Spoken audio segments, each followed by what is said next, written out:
Guys, this video explains why accuracy is not the best measure for assessing machine learning classification models. Firstly, I'll give you the formula of what accuracy is. Accuracy is the ratio of your true positives plus true negatives by true positives, true negatives, false positives, and false negatives.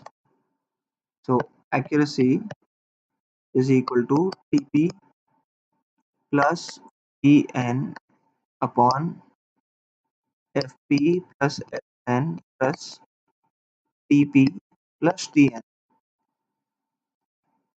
This is the formula of accuracy. Now, for example, you have designed a spam classifier.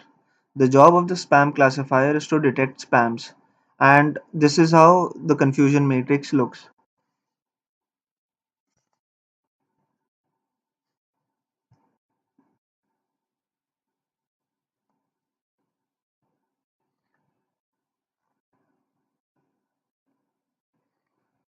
So your rows are basically predictions. 1, 0, I write P here, and your columns are basically your actual values.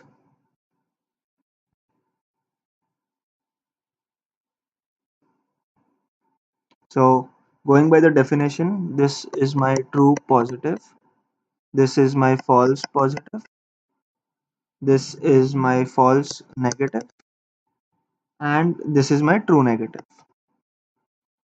And in this case, if I get a matrix like this 0, 0, 25 false negatives and 125 true negatives.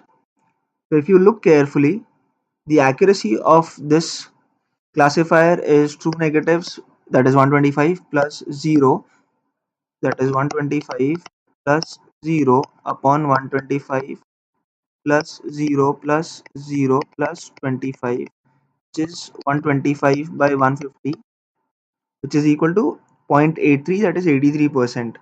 But the classifier is of no use because whatever be the input, it's always gonna output not spam.